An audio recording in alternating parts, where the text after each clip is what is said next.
All right, I think I'm going to go ahead and get started. So let me just get everything situated here. So first of all, yeah, I just wanted to say really quickly that for anyone who was affected by the storms and flooding, our thoughts are with you, and especially after already having a super stressful year, it seems like it's just one additional element. So if anyone that you know of is affected, have them reach out to the Basic Sciences communication team for resources or assistance if they need it. So one of those people, I know we were just talking about this, but Mary Anne, thank you so much for being here. I know that you had a very busy weekend, but I just want to say my deepest appreciations for doing this for us today. I know that there's a lot going on for you right now. So for today, I sent out a little email about this, but we're going to be trying to provide basically the educational framework for what we're hoping to make into a new series within the Basic Sciences communication team. And so the goal really is for communications is to build a reputation and awareness about the School of Medicine, Basic Sciences, and its partners across Vanderbilt University and the Vanderbilt University Medical Center. And really for this group to be recognized as international leaders in basic sciences, applications, trainings, and outreach. So the School of Medicine Basic Science is already a national leader based on its outputs, impacts, expertise, and consistency in pushing the frontiers of discovery.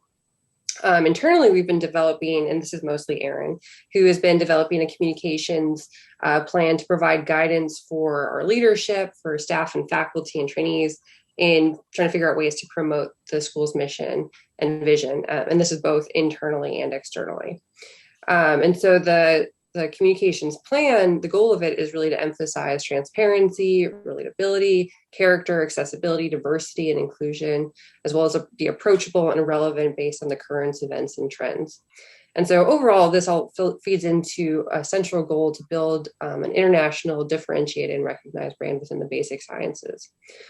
One approach to do this is to make sure that we really highlight the work that's being done here, the research that's being done here at Vanderbilt, as well as the people within the School of Medicine Basic Sciences within digital space.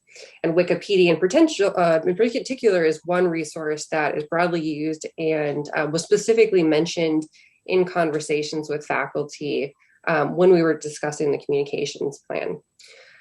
So what we're hoping to do today is rely on the expertise from our Wikipedia expert, Mary Anne, and think about how we can really use Wikipedia, interact with Wikipedia, and also contribute to Wikipedia. So the Jean and Alexander Hurd's libraries are really leaders at Vanderbilt for advancing scholarship and learning. And so we're very excited to use this time to learn more about wiki pages, Wikidata, and hopefully build this, as I had said, into a year-long partnership. So through this event and similar events, we're hoping to provide programming that encourages the development of informed scholars within the basic sciences and engage our team and as well as our community members to become engaged citizens through Wikipedia editing as well as other forms. And so I really probably don't need to emphasize this as it's the end of March, but as many of you probably know, March is Women's History Month. There's a few interesting little tidbits that I'll throw out there for Women's History Month, that women and their contributions to American society have been celebrated in March since 1981. And this is when Ronald Reagan actually approved Congress's request to proclaim the week of March 7th as Women's History Week. And so after about a decade of celebrating that week, they actually petitioned to make it expanded just beyond the week to really be the entire month. That's when it became Women's History Month after it's approved from Congress. So in honor of all that women do and provide, the Vanderbilt Basic Sciences is looking to use this event as one way to celebrate influential women in STEM and their impacts that they have made through the basic sciences by doing our first Wikipedia Edit-a-thon. As I mentioned, this is going to be more introductory, and so, but we can come back to this and also tap into, I think Mary Anne's going to talk about this, other Edit-a-thons that are happening about women. So Wikipedia is one of the most highly trafficked websites in the world, but only 18.2% of English Wikipedia biographies are actually about women. And so what we're hoping to do is add a little bit extra attention and effort into building this resource. And so now let me give you a really quick introduction to Mary Anne. She was born and raised in San Francisco and holds a BA in history from UCLA and an MA in American material culture from the Worcestershire program at the University of Delaware. Did I say that right, Mary Anne? Okay, perfect. She worked in public history as a museum director in New York City, Virginia, and Washington, D.C. before coming to Nashville. And I know you said New Jersey was in there somewhere. There were some floods in New Jersey. She has also written about early material culture, food history, and Quaker plain dress. As part of the library's engagement team, she manages grants and public programs, including Wikipedia. On Wikipedia, she has joined the Women in Red project and edits about women. So she's our perfect host for today. She's also edited about California history and whatever citations are actually sent to her. So the last thing that I will mention before I hand it off is that there's another upcoming event for Editing for Social Justice that's happening on Wednesday at noon. And that she has given me 3 resources that I'm going to go ahead and drop now into the chat for you to take a look at. The last thing I want to do is just show you real quickly. We had sent out the Google request form for some ideas about editing, and these are some of the ideas. I'm just going to leave this up for a second, and then we can kind of pop back and talk about it a little bit more later on. But in the meantime, I'm going to go ahead and stop sharing and hand it over to Mary Anne. Thank you, Kendra, and thank you for the kind invitation to join you all and help you develop biographies of living people, as they're called on Wikipedia, and think about how you guys can make the work that you've done and that your colleagues have done more visible on Wikipedia. I'm going to go ahead and share my screen and kind of run through some slides that I use for teaching for a variety of things. But if you guys want to, on your own screens, if you want to split us up and have my slides and also have a Wikipedia page open, one thing that you can do is just go to just regular Google Wikipedia and pull that up. What I'll be talking about is visible on more or less every Wikipedia page. And we'll also give you a sense of some places to start and some basic things to get you started with editing. But as Kendra said, I'm also around, and you can also email me with questions. But let me share my screen and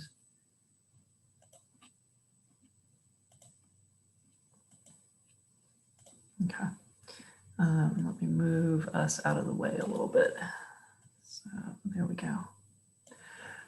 So editing Wikipedia is something that, as Kendra mentioned, is ubiquitous in life. When we look at, let me get my slides to move forward.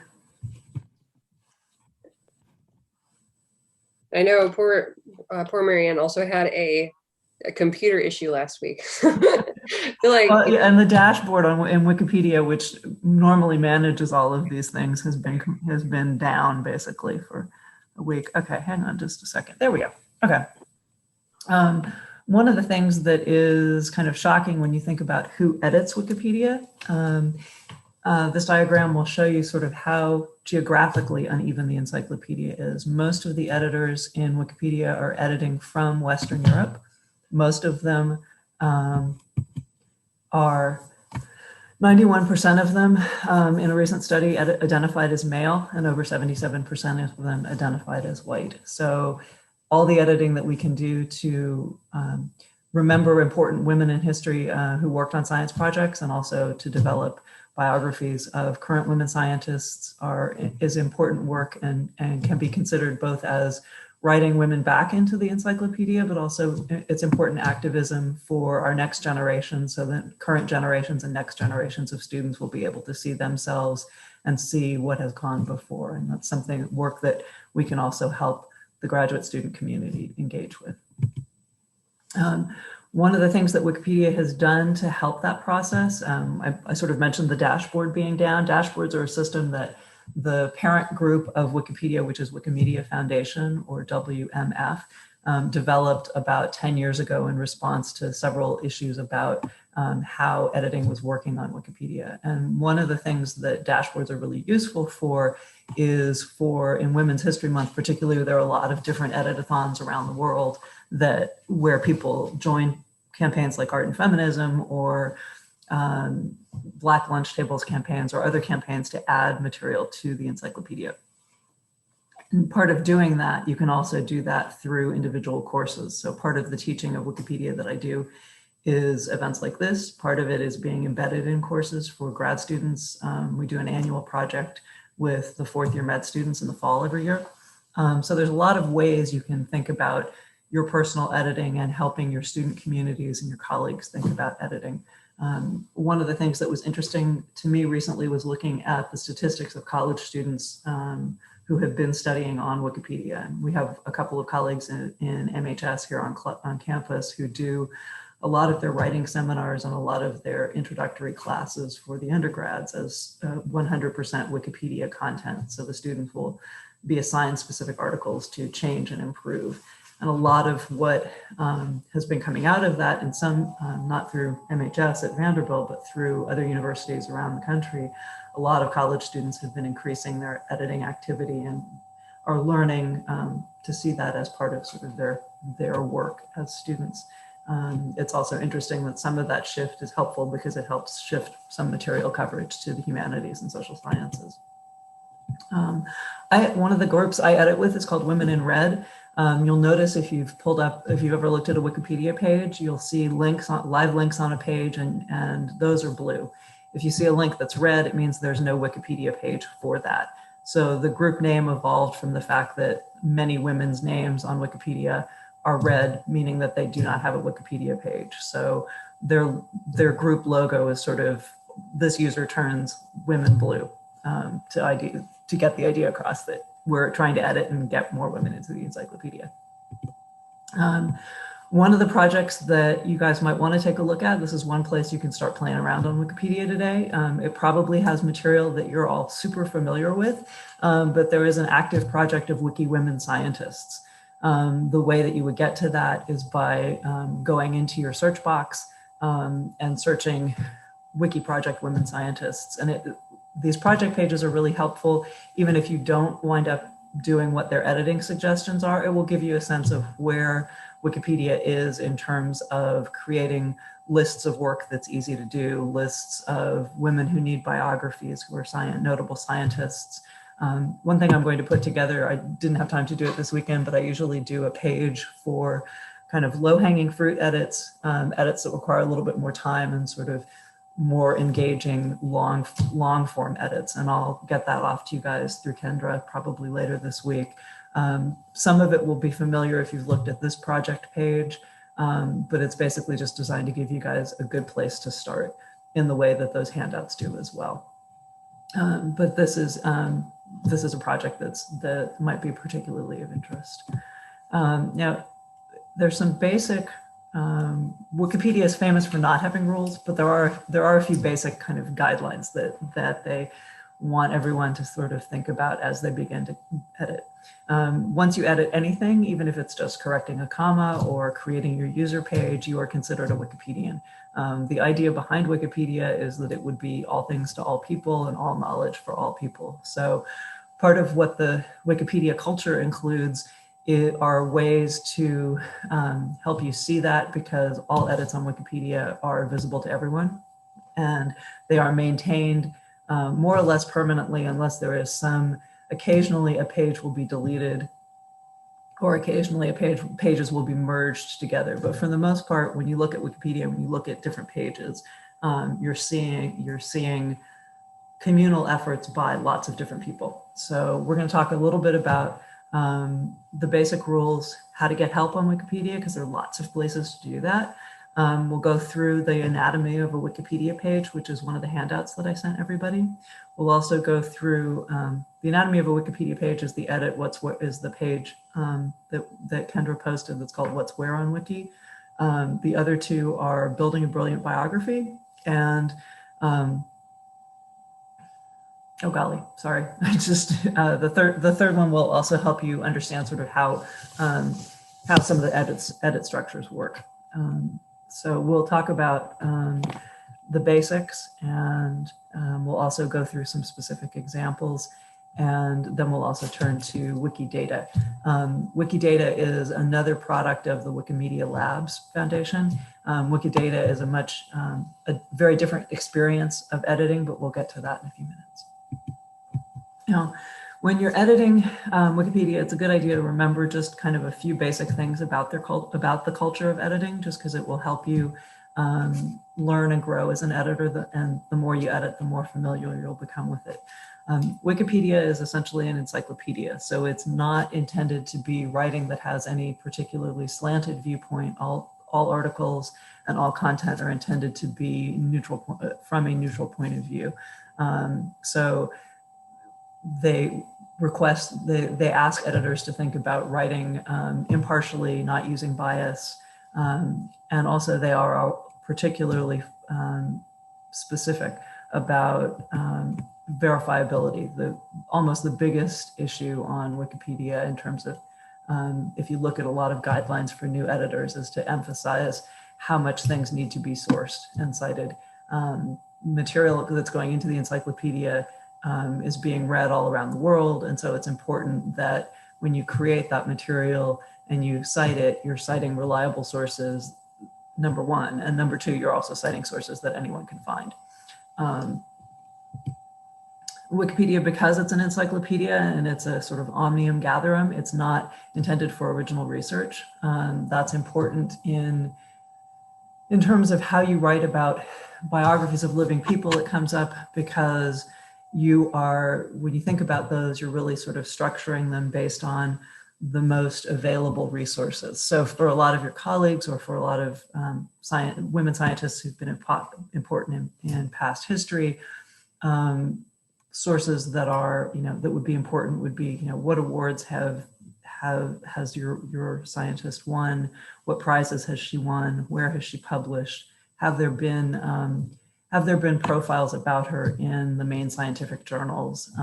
What kind of positions did she hold in the field in terms of presidents or important roles in associations, whether that's for teaching and pedagogy or whether that's for hard science? A lot of places there are a lot of sources that you can gather about people for biographies if you thinking that way. One thing that is also important to note is that because your sources need to be reliable published sources, it's a good idea to look very widely for biographical sources. It's also a good idea to try to avoid material that's solely coming out from the university of where the scientist teaches. So there's a little bit of work to do to sort of help my colleagues who work in communications and PR to understand sort of how editing works and how it's not really a PR process. So for example, that's also important and comes up in my editing and in other people's editing at Vanderbilt, because one of the basic rules of Wikipedia is that you need, as an editor, to avoid conflict of interest. For me, that means I work at Vanderbilt, but I don't edit about Vanderbilt. I will edit about Vanderbilt only in the sense that I will correct the number of volumes in the library, or I will change something that's, a specific factual statistic. That's fine, but I'm not going to go into the issues with the university's Wikipedia page or the university's Wikipedia, the library's Wikipedia page for that matter. So one of the things that Kendra and I had talked about in terms of helping you guys meet your goals in terms of communication was to think about how we can help you guys train the next generation of students, but also think about where your expertise can be really useful on the encyclopedia. Because just as I don't edit about Vanderbilt or about the libraries, or when I was working in museums, I didn't edit about the museums that I worked for because I would have had a conflict of interest. It will be useful to think about sort of you guys, how you want to build your strategy for dealing with colleagues at Vanderbilt and those edits. That we'll get back to in a minute when we talk about Wikidata, because Wikidata is a very different type of editing experience. It's much more essentially straightforward. And a lot of what I think you're looking for, we can start to find on Wikidata, and we can introduce you and do a combination Wikidata Wikipedia session. What's considered a reliable source? I mean, if that's what Wikipedia wants, how do you get there? Essentially, academic reviewed publications, anything with a peer review is considered perfectly fine. In humanities, at least, and in history editing, there's a lot of use also of published library guides. So library research guides are considered a publishable, citable, perfectly usable source. University textbooks are fine. Anything kind of below university level is not considered a reliable source. While Wikipedia does accept magazine and journal citations and mainstream citations, they're often for biographies of notability for living people biographies, or BLP as Wikipedia calls them. They're going to be looking for sort of a handful of sources. So if there's a combination of sources that stretches from scientific literature and service to the scientific community, science news updates, or I know there's an annual 40 under 40 to watch that comes out through the science community, things like that. Those are all great things to use. There's also a lot of online science journalism that you can use, whether that's Wired or other hard science, more hard science and science tending journals. It's perfectly reasonable to use the print or the online version. It's also acceptable to use citizen science and digital science projects that people have worked on as well. And down at the bottom is another link to what counts as verifiability. And I'll share my slides with Kendra later, so guys can all access these. Notability is essentially, again, sort of the idea that someone has achieved a lot in their career or has contributed in ways that are significant. This is one area where, because of the gender gap on Wikipedia, what often happens with editing women into the encyclopedia, and I'm speaking from my knowledge of sort of humanities and social science editing, is that you have to build a case fairly broadly. Sometimes women architects, for example, there is one example of editing that I do. There are lists that AIA, which is the Professional Organization of Architects in America, have taken on as projects. So one of the things that we often do for art and feminism every year when we do art and feminism is look at what the professional groups in a particular field, whether that's museum curators or architects or artists, are doing. We also look for as many projects on Wikipedia as we can find that are active to link out to their editing. You do run into instances where notability on Wikipedia gets interesting. One of the first trained women architects in America was Theodate Pope Riddle. She worked in Connecticut. She studied with a lot of important architects in New York, and she designed Miss Porter's School among other residences and public buildings. And she's well known for being kind of the first American woman who was trained as an architect. She also survived the Titanic disaster. And if you look at her Wikipedia page, that's also part of her edit. That's also part of her story. When I was editing her work a few years ago, what I decided to do, because maybe the people who want to look at Titanic survivors will get interested in women architects, I added her works, I added where her papers were, and sort of left it at that. I mean, I've done a bunch of cleanup on that particular biography, but it's interesting to me that that's the kind of relationships you'll see about people on Wikipedia. You may have known someone as an important cellular biologist, but if she also had patents for, breakfast cereal, as a hypothetical example, you'll see, a huge range of things about people on Wikipedia. And as editors, you have to decide, do you want to keep that in play, and work with the community to improve how people are seen, or is it important to contact that other editor and have a dialogue about whether things about a particular scientist outside of his or her professional career are important. Notability is also an issue for women simply because women have historically been referred to as, someone's wife, someone's mother. And so there are, I will send this to Kendra, but there also are specific guides for writing about women on Wikipedia that really just help people reframe the women's actions and women's lives as the center of the discussion rather than just their traditional roles as mothers and wives. So notability can be interesting, and it's just a good idea to look across your sources that you're planning to use and make sure that, if you're creating a new biography of a woman, look for, as many as you can find from a variety of sources. You're all editors of Wikipedia, and as Wikipedia editors or Wikipedians, you can add material into the encyclopedia. You have to do a few number of edits before you can create a page from scratch.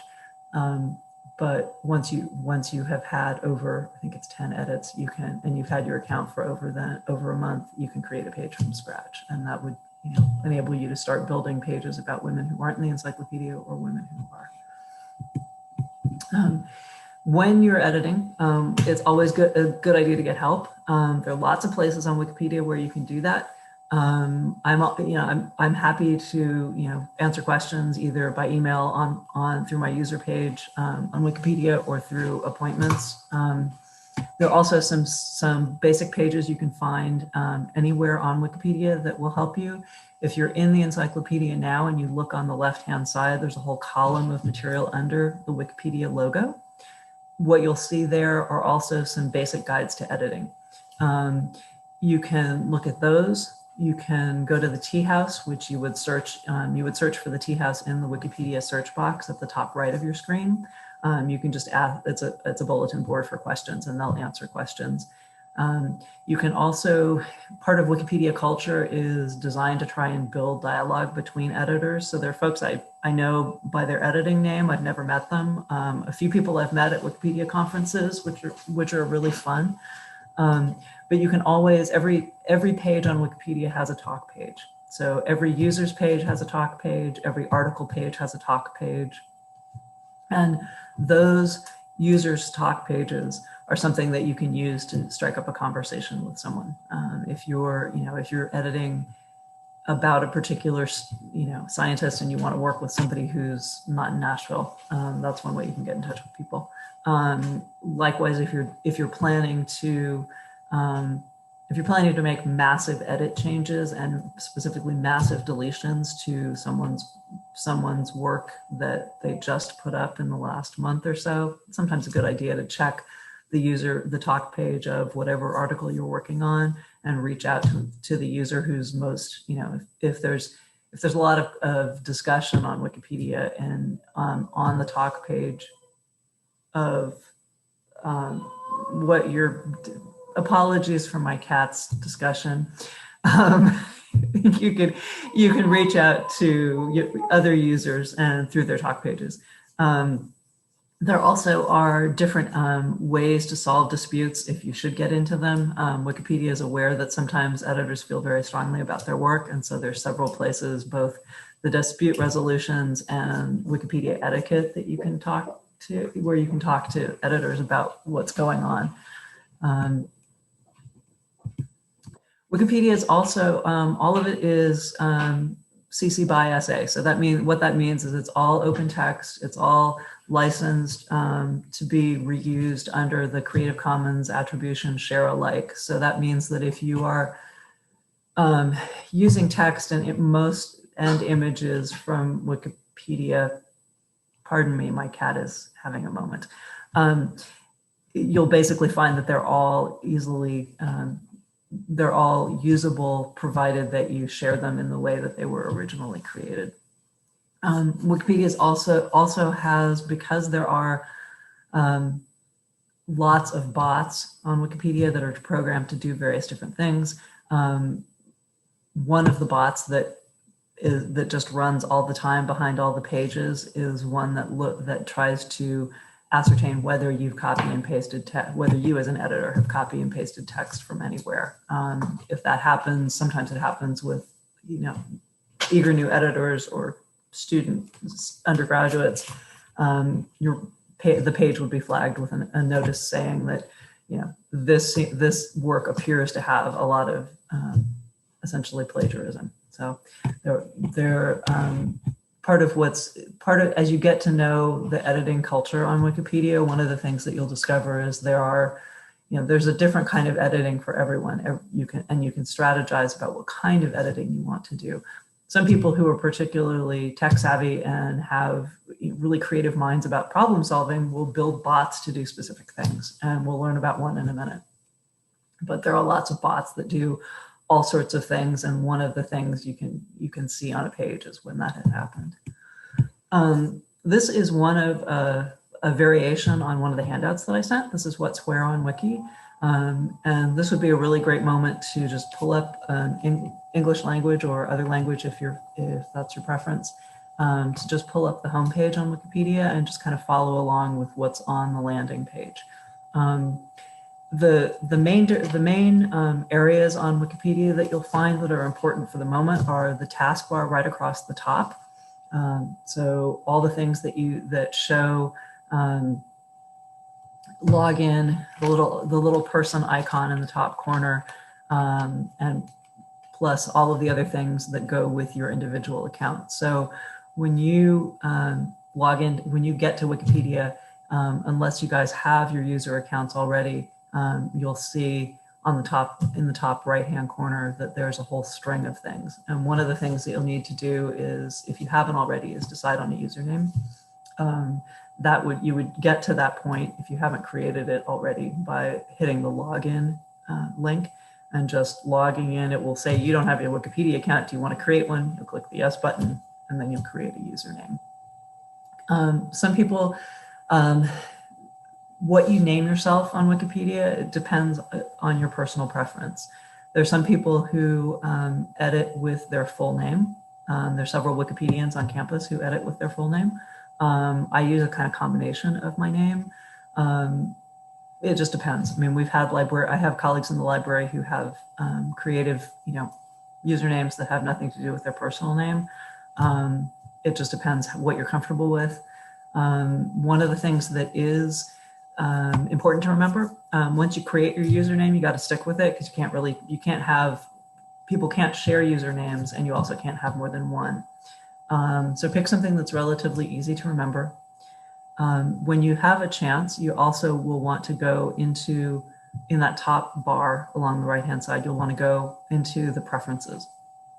And under preferences, as it says here in this What's Where on Wiki, preferences are where you can set what kind of editing you want to do. Wikipedia runs on what's called wiki code, which is it's kind of a variant of HTML.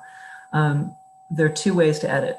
If you want to learn, or if you like editing with code, you can edit with the standard editor.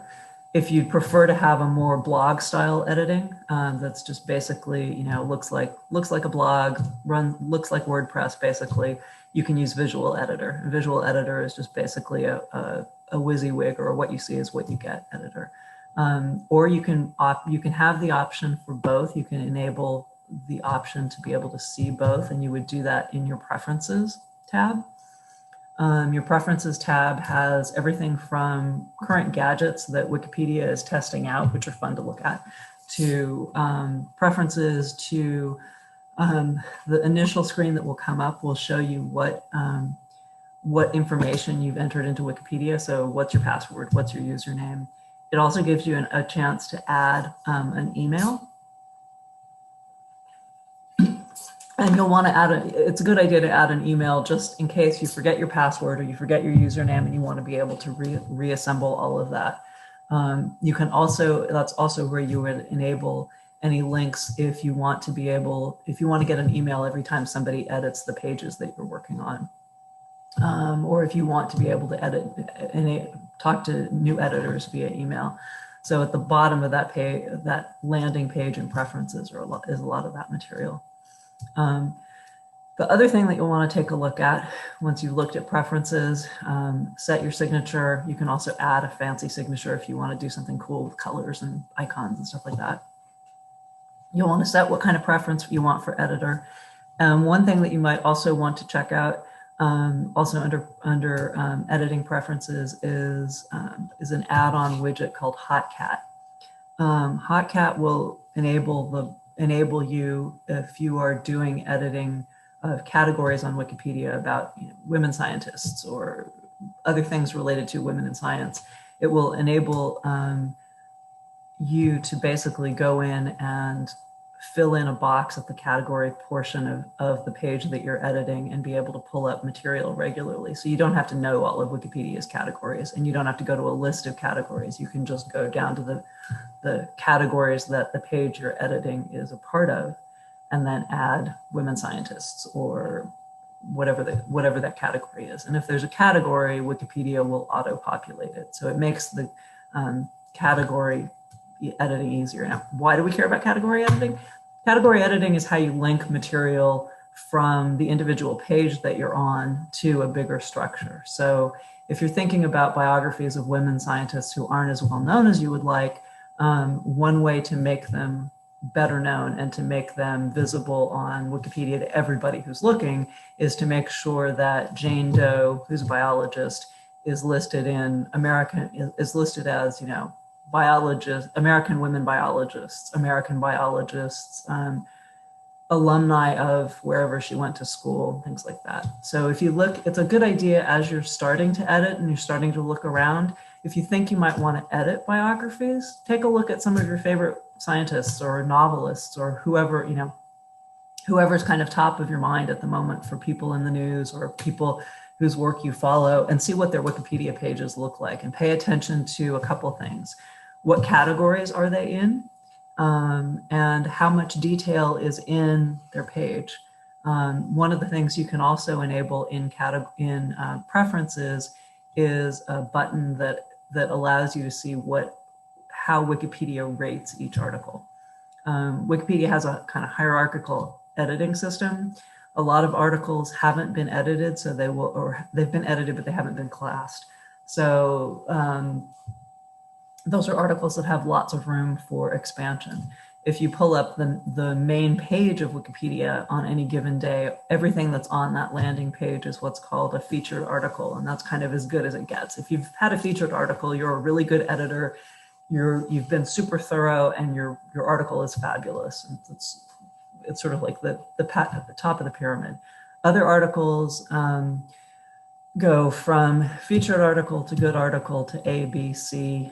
And below C is basically articles that are either start class and they're just getting started, which is one thing that you can do if you're interested in getting more women into the encyclopedia. A start class article about a living person would include sort of their importance, whatever their important work in their field is, where they went to school, where they're teaching now, and any other sort of short information. So, creating start articles or stub articles is also a place you can start. Above that, all of these status of articles in Wikipedia is determined by how detailed the pages are. What's Where on Wiki will also tell you some stuff. You'll notice that the big Wikipedia logo has a lot of material under it in a column on the left-hand side. That's some really great information to keep in mind. It will tell you every page that links to a particular page. It will tell you how many people have looked at a page, where they're from, how many people are following the page. I mean, if you want to get real fancy metrics, you can find them all on the left-hand side. Any article you read basically has three main parts. The lead is what's right below the person's name and above the table of contents box. The table of contents boxes and the info boxes that you see on the left-hand and right-hand sides of any article, respectively, are generated through Wikipedia. So if you create more headings in a page, or if you create, let's say you add 4 sections about someone's doctoral dissertation and their postdoc work and their first publications, and if you add each of those as a section, they will then pop up in the table of contents. So that's sort of a rough view of what's where on Wiki. The other important thing to remember is that this article or any article that you look at has you can see what's where. You can go into the history of the Wikipedia article and see every edit that's been made. So if, depending on what article you're in, one thing you could do right now is go to whatever article you're in, look at the taskbar across the top and look at the history of the article. And if you scroll down to the bottom of the history of the article, that will tell you everybody who's edited it, what they've done, when it was done. And if you want to compare what they did to what it looked like before, you can click on the current or previous icons. So one of the things you can also do is go back, find out when your article was first started, because it will say at the very first edit, the person who started it will say, I created this article. And how do they do that? Well, so this is one example from Bell Hooks. Part of the anatomy of a Wikipedia page, again, here is the read, you can read it, you can edit it. This editor has both kinds of editing enabled, so that's why you see edit and edit source. You can also view the history of this article to find out who started the Bell Hooks article. And you can also go to the talk page. Just as you have a talk page, every article has a talk page. And that's another place where you can get help on Wikipedia. If you look at the talk page of most pages, you will find the first thing you'll find is the most recent edit of what's on the talk page. And the talk page is where you go to ask questions. Or if you have a huge revision that you have in mind, it's a good idea to put it on the talk page and say, hey, I'm planning to restructure this article and add, several sections or delete several sections because I think X. So talk pages are also a place where you can get a sense of how contentious a page is. If there's a lot of back and forth on a talk page for an article, it's useful to know, because then you're getting into something that people care about and they're watching and commenting on it. So I always counsel people before they start editing, and when you're thinking about articles you want to write on, look at the talk page for the article and look at the history of the article. That will tell you a lot about whether it's active and whether people are really watching it and getting involved, or whether it's something that somebody started and hasn't had time to go back to. There are a lot of, there's some areas of Wikipedia that are, extremely, that people feel very, very strongly about, and you can find that out through these places. This is the revision history for Bell Hooks. So this is what every talk page looks like. It will tell you if there's enough material on it to generate this kind of like huge numbers of pages. You will get a header that shows how many places, how many edits there are to look through. But basically, this each person who's edited this has a timestamp for their edits, their Wikipedia username. If their Wikipedia username is blue, it means that they have their own talk page and you can find out who they are. You can look at their talk page and say, hi, I want to edit this too. You can look at their contributions and see what do they say about themselves, what do they, where do they edit. You can see how active they are. Each edit is also tagged in terms of how many bytes it is. And then this edit material at the end in parentheses is basically generated by each user. And when you are editing Wikipedia and create something, Wikipedia will say, tell me what you did. And when you do that and you sign your work with 4 tildes in the section that you've done, what that does is generate this list. So the reason that we always ask everybody to sign their work is so that there's a record of what's been done on the encyclopedia and you can see what's been done. It's also useful to note that there are different gendered editing strategies. There are a lot of people in the world who do really interesting studies of how people edit in Wikipedia. And a recent study in the last 5 years, I think, came out where part of what had gone on was they were studying what people's habits were as they edited the encyclopedia. And they found out, interestingly, that male editors tend to be more scrupulous about using citations and creating text where they will claim an edit after, a sentence or two sentences. Women editors were found to be more sort of holistic and would, write a page in their sandbox and then dump the whole thing in and create that page and call that one edit. Well, part of Wikipedia is if you want to amass more abilities to do things on Wikipedia, as an editor, it's important to have a certain number of edits. So if you wanted to start a user group or you wanted to try to become an administrator, which is the sort of larger, higher level of folks on Wikipedia who have more editing powers. There are several on campus if you need to talk to them. I'm not one, but you do that by amassing edits. And if you're doing that as a paragraph at a time, you'll get edits and abilities that accrue with those edits more quickly by editing and taking the time at the end of a sentence or the end of a paragraph to commit your edits, say what you did, and then you rack up the numbers of edits more quickly. So whatever page you're on right now, take a look at the revision history and see if there's any kind of discussion going on that is surprising to you or that you agree with or that you want to know more about. That's something that you can find out through all the revision histories.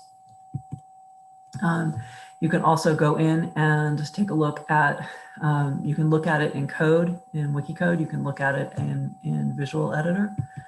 And this is what your editing in Visual Editor will look like. It will tell you that you're editing it. And then you can do one of two things when you use Visual Editor. You can either edit the entire page or you can edit section by section. And you'll see the words edit options next to every header. You'll also see what looks like standard blogging text. You have the ability to change headers. You have the ability to change size of paragraphs and headers. You have underline, italicize, all of that. You have links for adding either links to external articles, links to other Wikipedia pages, links to references. And you also have citations, which citations are programmed in so that if you need to add a citation to a work that you've used to get a particular piece of data from, you can do that several ways. You can manually edit and add the author title, etc. You can use a DOI or an ISBN number from the book and plug those in. Each category will give you that option, and then they will generate the citations in the format that you want and with all the details set. You can also reuse citations as well. So one of the things that makes visual source editing really easy is it's so simple. This system just makes it really, really easy for you to do what you need to do as an editor. Again, here's the edit, and this sort of walks you through editing bell hooks a little bit. If you want to edit in code, this is what it would look like. You can do essentially the same sorts of things with code. You can also check errors, which is really nice. That's a relatively new feature, and it allows you to, if you want to edit in code, it allows you to see where you need to change something if your punctuation is off or you don't have quite the right structure. When you do an edit, this is what you will see every time you do an edit and you get ready to save your changes. It's important to do a couple of things when you see this edit summary box. The edit summary box has some templates that have been added, things like changing a citation, correcting grammar. Very basic edits are now auto programmed into edit summaries. But basically you're going to say, I added Theodate Pope Riddle's papers location, or I add, whatever you added. And there are two boxes below that. One is check it if it's a minor edit. Minor edits are considered to be sort of, you're changing punctuation or something like that. Anything beyond that is considered not a minor edit. One thing that's really useful as you start editing, particularly as you find, let's say you found an article about a woman scientist that you think is a great article and you want to use it as a model, that you would want to save it. And there are two ways to do that. One is if you're in editing and you're editing a page and you create an edit and you think you might want to go back to this work and you don't have time to finish what you're doing, you could click watch this page. What that will do is generate a watch list, which is one of the tabs that you'll see at the top right-hand side of your screen after your login name. Once you generate a watch list, you're essentially generating a series of bookmarks about what you want to save. So if you have, I have a ton of stuff on my watch list from several years of different types of edit-a-thons that we do, and I just tend to put things on my watch list. Wikipedia will categorize your watch list for you, so you can go to your watch list, and if you have more than about 3 edits or 3 pages on there, they will automatically build you a table of contents for all of the things that are on your watch list. Here, in this case, in your edit summary, you can also click on watch this page, and it will add the page to your watch list. So while you're editing, particularly as you're starting out, when you find, when you make your first few edits, you might want to just say, put them on your watch page and see what happens to them. That way, if you're editing and you have, you do a lot of work on a particular page and you come back to it 18 months later, you can see if how much it's changed. And it also helps if you have a lot of material to edit, but you haven't had a chance to get through it all. Wikipedia also really strongly recommends, it's really helpful, particularly if you're editing in code, to hit the show preview button when you're editing, because it will give you a sense of, does everything look the way you want it to? And then you don't have to go back into the encyclopedia and correct the things that don't look the way you want to. So it's a useful habit to get into once you describe your summary. Then just check out show preview. If it works, you can hit save page. If not, you can go back into the page. One of the things that everybody should do if you have a chance right now is to split the screen and go to your user page if you've created your login. You'll see that next to the little person icon up at the top, you'll see your username, you'll see your talk page, and your preferences, what your watch list is and what your contributions are. So if you're curious about, you can't remember how many pages you've edited, you can look at all your contributions in one place. If you click on your username in the top left, it will bring up a user page for you, or it will bring up something that tells you, do you want to create this user page? User pages are basically used to legitimize edit. I don't mean that in a negative way, but user pages are how you build your community skills and your community on Wikipedia. This page is by one of the women who started Art and Feminism several years ago. My user page says that I work in exhibitions and programming in Middle Tennessee. And then it has the women in red. And if you go to Caton MA2, you can check me out. But basically your user page also is important because when you edit the encyclopedia, and every time you make an edit, it will show up that you have a username, but your username will be blue. So you're legitimating yourself, you're giving people a place to talk to you, and you're just kind of following community rules. It's just sort of, wiki etiquette, as it were. And there's where you would go.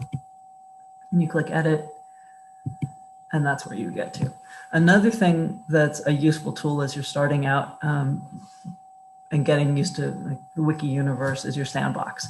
Your sandbox is also accessible from the top of that little bar next to your username and your little icon for your person. Your sandbox is basically where you can try anything out.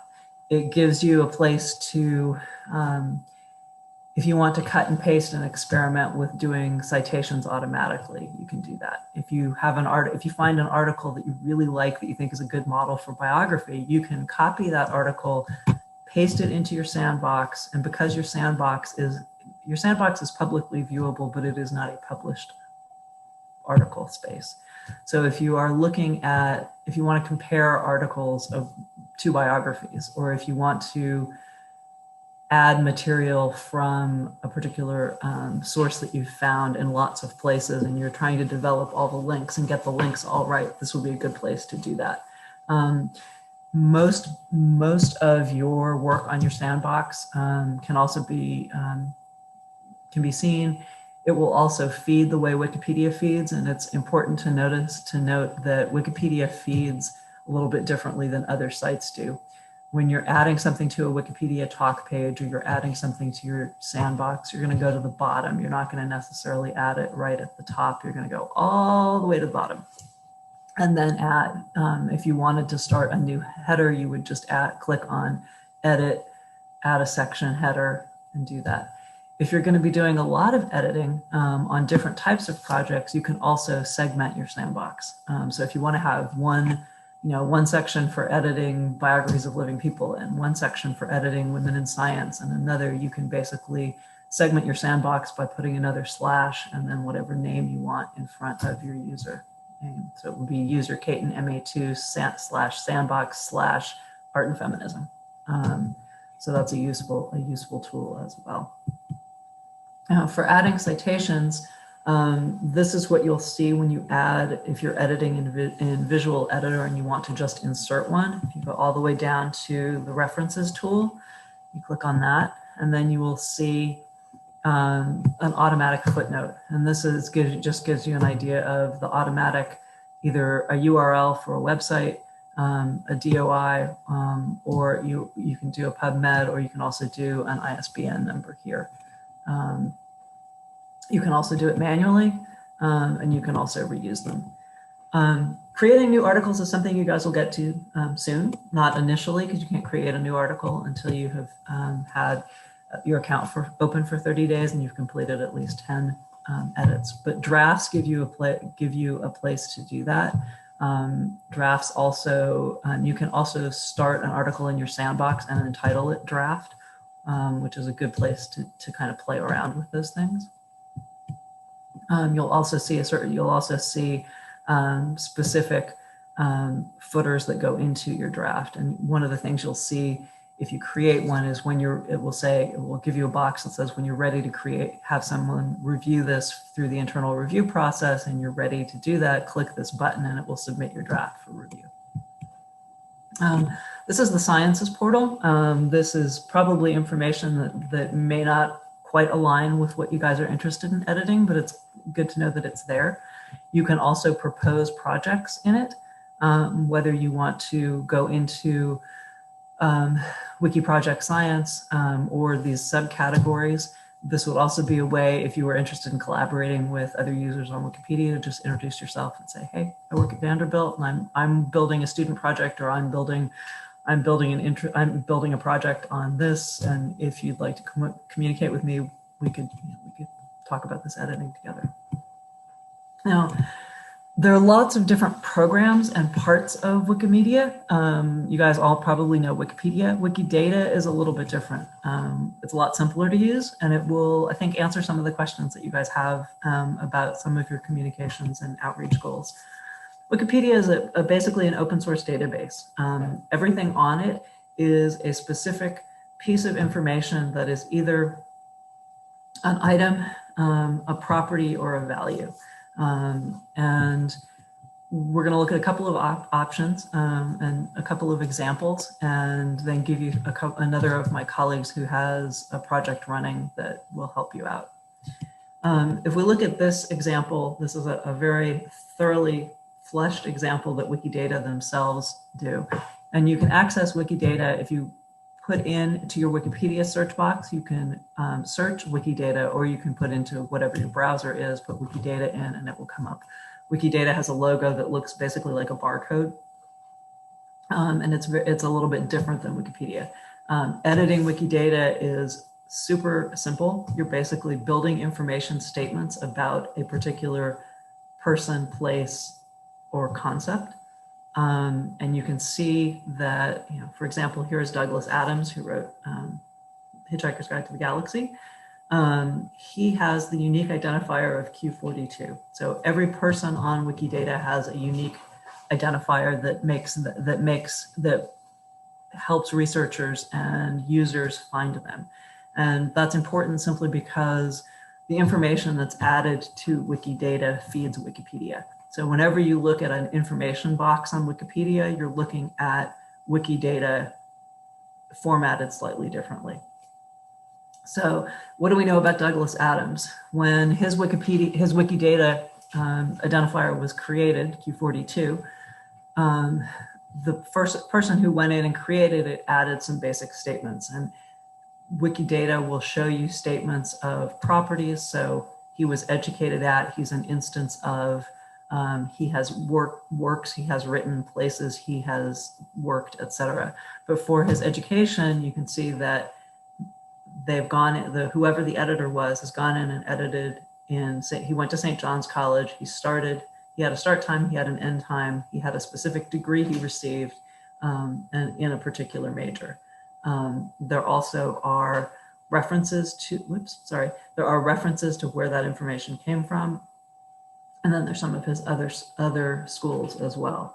But you'll find that in Wikidata, information about each individual or idea or place or school will all be grouped together. So you'll see a certain, you'll see basically the description, any other names that the person or aliases that the person has, and then you'll see ranks of statements. Now, for Kendra, who's in Wikidata as a pharmacologist, I beg your pardon, there are some basic statements here. We see her name, and we see that this is her number. Wikidata also has a left-hand side similar to Wikipedia's side. So if you click on, if you're in Wikidata and you go to Kendra's record, she's Q57564101164, you can also see you have options to create new statements, and you also have options to view what links here. So if you want to know, for example, that Kendra, you're listed through one of Northeastern's science portal comment groups, but all of your record is not necessarily complete because it doesn't necessarily include all your data about Vanderbilt or where you got your PhD or things like that.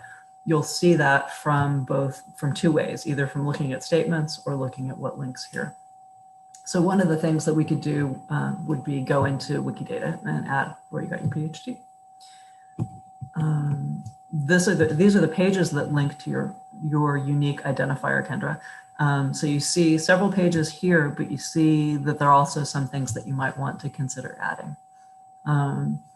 And those are, this is one of the reasons the left-hand borders of any wiki project are really helpful, because on every wiki project, whether it's Commons, Wiki Commons for images or Wikidata for data, you have places to get help. You have links to the page, what links to the page you're on, and other material. So one of the things that makes Wikidata really useful is that it's creating, it's editable in any language, but it also transforms the information that you're adding to it into other languages. So you don't necessarily have to do a lot of translation. You can also add other labels. So if it's important in sort of your the genealogy of a particular portion of the basic sciences, that it's important that all the people who work in a particular lab, for example, are edited in. You can do that in Wikidata. Or if you want to add everybody's, if you're looking at a department full of people and you're adding information about them, one thing that's important, that may be important to know because it will create links, is who was their academic advisor and what labs did they work in. So those, the links of, if you added all of the labs to, say, everybody in your department, Kendra, and you looked at people, at your colleagues in your department on Wikidata, you would find, or you would be able to generate information about who's, do you share lab commonalities? And in Wikidata, if you were in one person's lab, for example, and someone wanted to take the work on of adding, the history of a particular lab that's had, say, 150 workers over the last 10 years, you could do that in Wikidata. You could create each person, or you could create the lab as an instance of data, and then add in statements employee of the lab. And so if you want to create kind of academic genealogies and see the relationships between labs and academic advisors and students and current generations and former generations of students, it's a really useful tool. And that's one way that people use Wikidata. I have one question for Wikidata. I just tried to log in.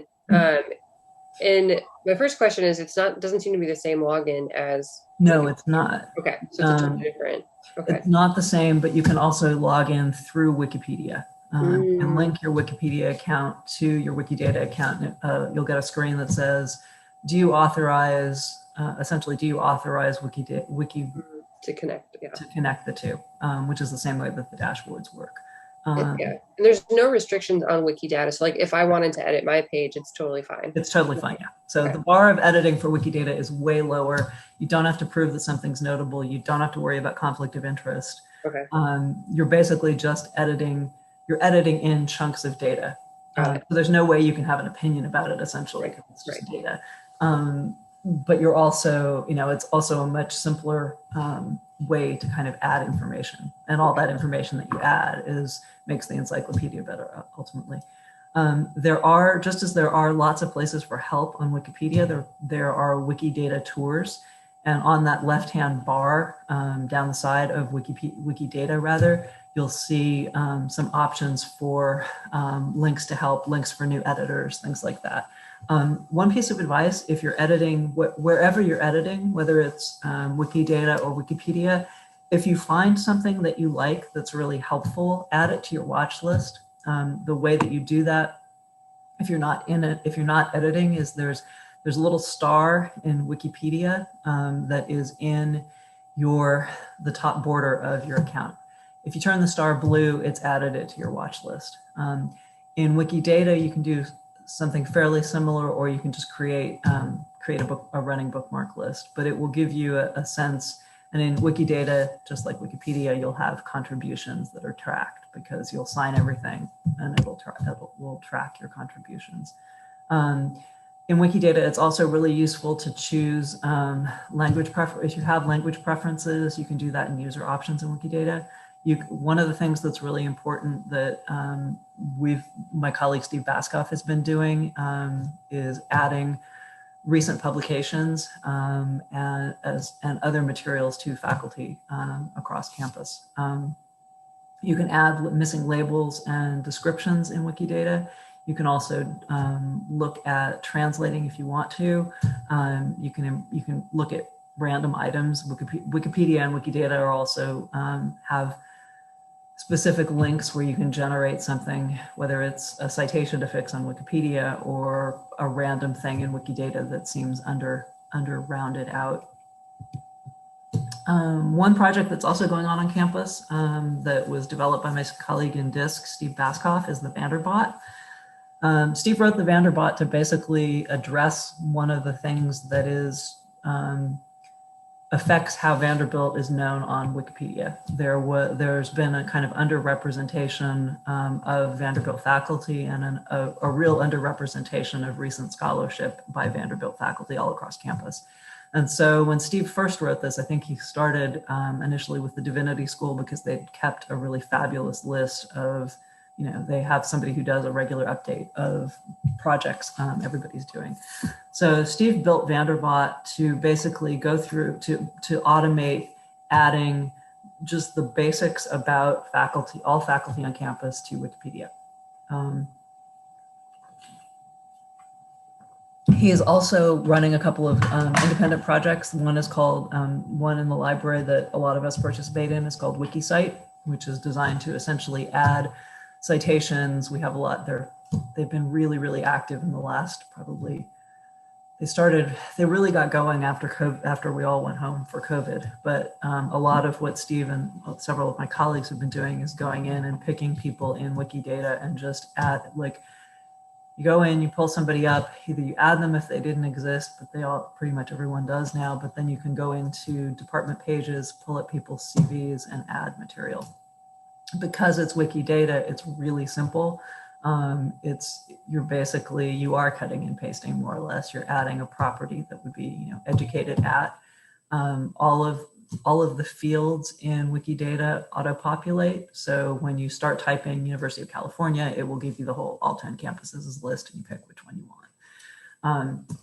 Vanderbilt's been really helpful in terms of making Vanderbilt more visible, but there's still a lot more work to be done. One thing that Kendra and I were talking about is getting Steve to come do an overview and a specific training session, perhaps for our next meeting, because we'd love to have more help. It would be great. And you guys also have a much better sense of whether the departmental faculty, the departmental faculty pages sometimes are completely up to date, but not always. So it's always useful to have as many hands participating as possible. Remember with Wikipedia, you can't break it, so just be bold, and the more you edit, the more you learn. So I'm going to stop sharing, but I will also send Kendra some editing, sort of a page of tailored to basic sciences for specific projects on Wikipedia. Perfect. That's great. Thank you so much. You're welcome. Sorry for running over, but are there any quick questions I can answer right now? I got a question. On bell hooks, I can edit source. I don't have the just regular edit button. Okay. You want to go into your preferences. Preferences is in the line next to your username. Okay. And if you go into preferences, actually, let me share my screen. I'll show you. I'll do an example for you. So under editing and preferences. Mm-hmm. So here I am in Wikipedia. Can you guys all see this is just the generic landing page? Does this look okay? Okay. So here I am, that's me. If I go to preferences, this is your user profile. And if you go to editing in preferences, you have a lot of different options, and you go down to editor, and let me move this out of the way and close that. And you can change your font. And then this box says, I want both versions. You can say, I only want visual editor if possible. I only want source editor, which is Wikicode, or remember what I did last time. So you can always go back and change these. They update immediately, but you can pick whichever one you want. And if you want to go back to defaults in all sections and start over from scratch, you can click this red tag here. Likewise, you can see recent changes. And if you only want to see a certain number of them or for a certain number of days, you can do that here. Your watch list, you can get rid of all of it. You can edit it in basics, or you can view and remove titles. So if I click on that, it will show me the fact that I have a lot of titles on here, and they group them. So some are files, I have users that I talk to, I have drafts, things like that. Mary Anne, while you have this up, do you mind just showing me real quick so how would a Wikidata go into wiki pages? What does it look like? Like how does it make that? Okay, so here you are.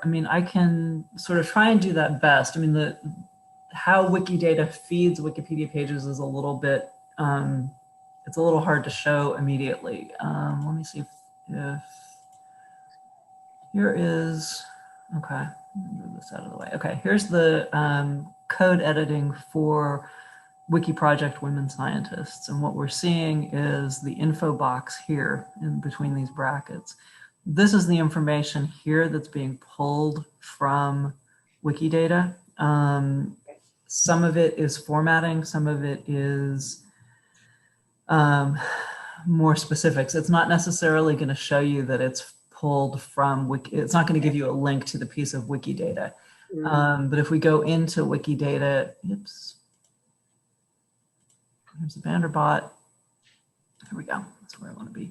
So if we're in your page in Wikidata, Kendra, you can look.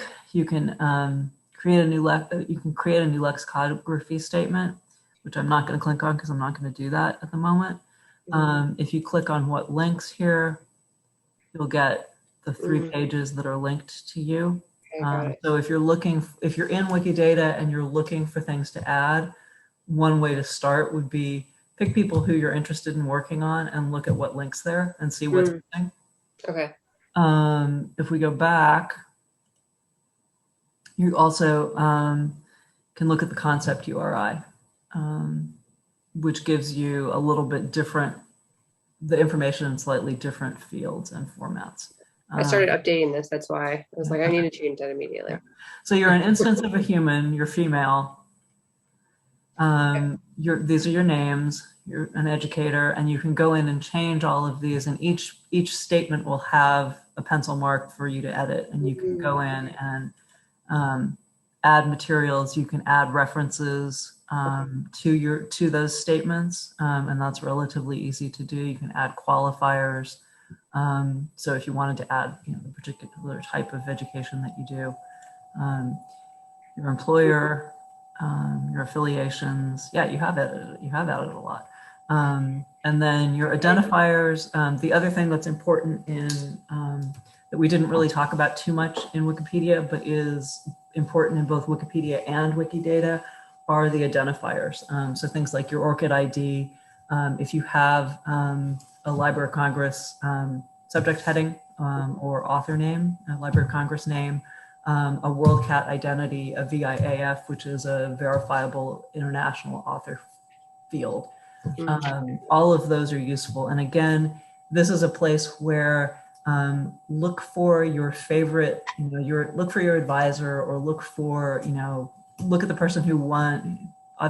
It's not always a great example to use the Nobel Prize, because I think everybody's heard of the example of the recent female laureate who didn't have a Wikipedia page until she won the Nobel Prize, which is crazy. But take a look at, Marie Curie, or whoever is an eminent scientist, and look at their categories and see where those go.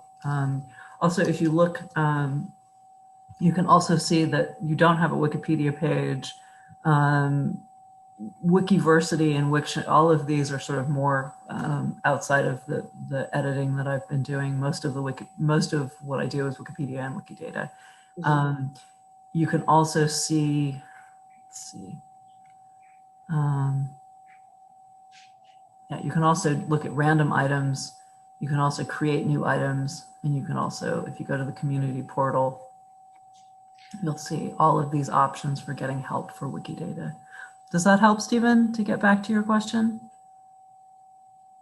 Yeah, it worked. Appreciate it. And again, it's a good idea, I'm linked to, this is my Wikipedia username. I've linked myself to Wikidata, but because I'm interested in the community portal, I'm going to turn that blue and add it to my watch list. And it now gives you an option for your watch list, how long you want it. Do you want it forever? Do you want it for a month? Whatever. So if you have, if you're teaching and, some things will expire, that gives you a little bit more flexibility. I don't have a talk page in Wikidata. I need to correct that. And then that will turn blue. My Wikidata sandbox basically looks like this. And here are all the ways that you would add, whether that's just plain syntax highlighting, whether you're adding links, whether you're dropping in images or other things. Just as in Wikipedia, you need to sign your Wikidata, and Wikipedia ask you to sign your contributions. And you would go scroll all the way down to the end of the screen. You would say, added Kendra's education. You would then either uncheck watch this page or check it, tell it how long you want to watch it for, and then you would show the preview or publish it. This is Wiki. Before we get to the Wiki markup, you sign your name with 4 tildes. So if I go in here and say 1, 2, 3, 4, I want to show a preview of what I did. I didn't do anything. I just added my name, but that's what it looks like when you sign your name. This is what generates all the histories on. It generates my contributions. It generates particular pages that I edit both for Wikipedia, but it also generates them for data that I contribute for Wikidata, and it's all time-stamped. So that's kind of how the back end works. I'm going to go down here and say cancel because I don't want to save that. But if you wanted to publish it, you would hit publish this page. Well, and so yeah, it really seems like, especially with the list that we were able to get from the Google form and with some of the other names that we've talked about, that the Wikidata makes a lot of sense. Yeah. And so Do you want to plug in and look at one? We could do that if that's helpful. What do you guys think? We're already over time, and I just want to be respectful. Would anyone else want to see that? I think Steven said yes. Okay. Do you mind just telling me a name and I'll type it in? Let's do Linda Seeley, because I feel like that's one that we had talked about. We were surprised that she didn't have a Wikipedia page. Okay, so she doesn't have a Wikipedia page, but she does have a Wikidata page. Here's her entity. She's listed as a researcher. She has her ORCID ID, which is good. You can add more material in other languages if she has other, if there are other names under which she's published it, or if her name varies greatly, or if you wanted to make her particularly visible to a variety of languages, you could translate her name into Mandarin or Cantonese or Farsi or other non-Roman alphabet languages and add those here. And that would essentially link back to her ID, to both her ORCID ID and to her unique ID in Wikidata. So if there are, if she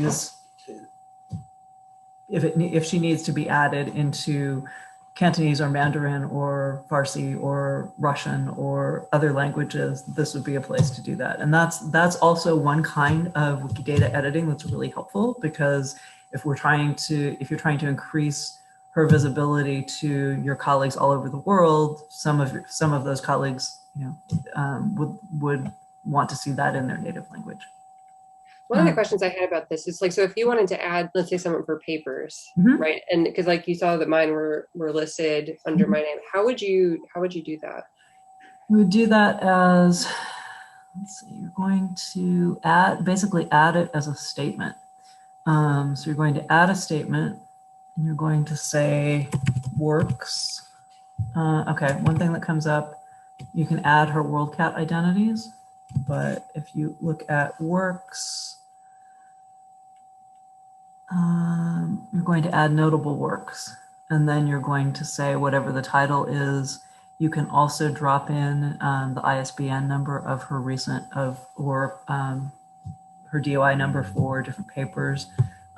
You can add references. You don't have to add a reference necessarily to something to necessarily have it be accepted. See, her ORCID ID does not have a reference. It's just her ORCID ID. So this again is an example of how Wikidata is so much more. It's a much simpler editing experience because you're adding this material, but you don't have to reference it. You don't have to. It's not an opinion. Yeah, it's not an opinion, exactly. You can then publish it or cancel it. The question mark will tell you, other materials that you can add. You can add qualifiers if you want to say, if you wanted to, let's say, add an article.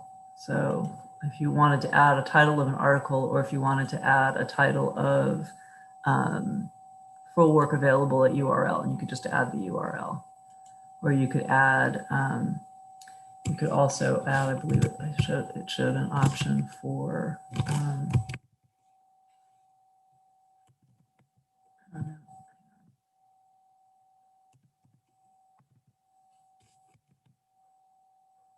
so if you wanted to add an identifier for a particular journal that she published in regularly, you could do that through here. So whether that's as published in a house publication for, say, a particular scientific organization, or if you found that there were 20 articles about her in various Vanderbilt publications, you could do that as house publication. So I'm going to remove that. So that's how you would add her notable works, and you can do that. You can do that whether those are books or articles, and each one would get its own field. There's just a question from Lindsay in the chat. Is there a quick way to import a list of PMIDs? Ooh, there probably is, but I'm going to defer to Steve on that. Let me, Lindsay, can you just send me that as a quick email? My email for Vanderbilt is mary.a.caton@vanderbilt.edu, and I'll introduce you to Steve via email, and also Kendra and I will get together and find a date to have him come do. But we might have some of this, like Aaron and Stephen, do we have a list of PMIDs? Not to my knowledge. Sorry, I was just thinking of, I was just working with the SciVal side of things. And if you were to get a, look up an investigator and get a list of PMIDs and you had that, something that you could kind of easily transfer and import. I think you can. I just am not super knowledgeable about it. I know we've been having a bunch of training sessions about SciVal in the library the last few days. So that I'm sure that it's doable, but I'd like to defer to my colleague who knows the most about it.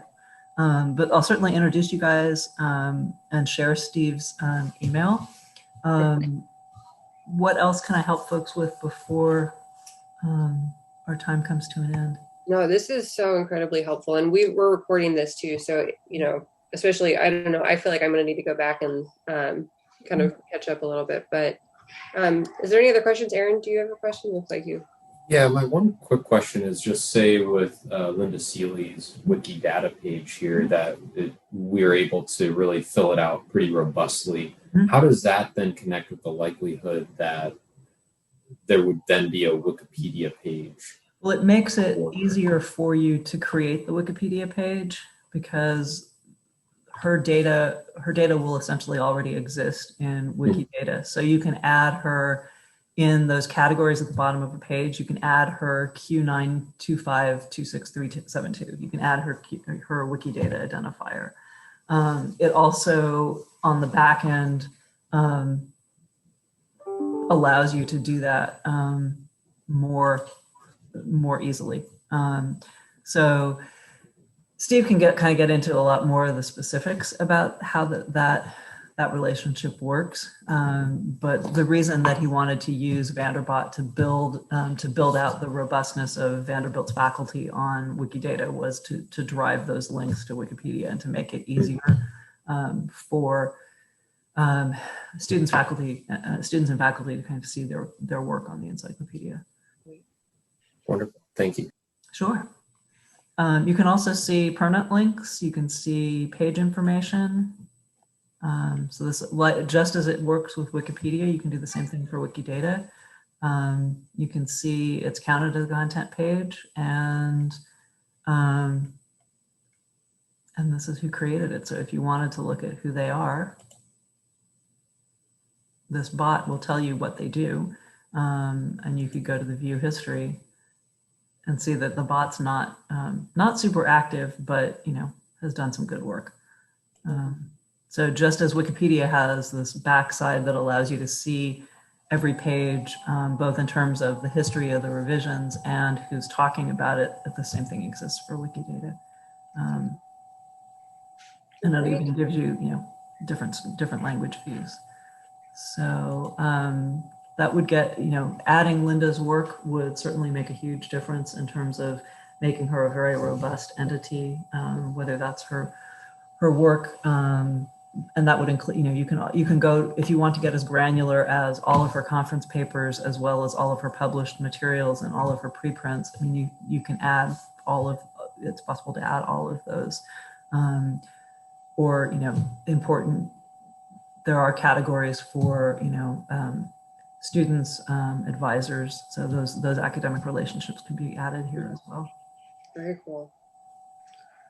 Mary, thank you so much. This was amazing. And thank you again for, I know it's been a busy week. So thank you for making the time to spend telling us about this. It's been super, super helpful. Well, I'm so glad. I look forward to helping you guys and to talking to you with Steve Baskoff at our next meeting. So thank you so much. Send me any questions you have. And I also have some materials that I'll send you, Kendra, to share. And we can talk about how to help you guys meet your goals. So thank you so much. Thank you. Take care.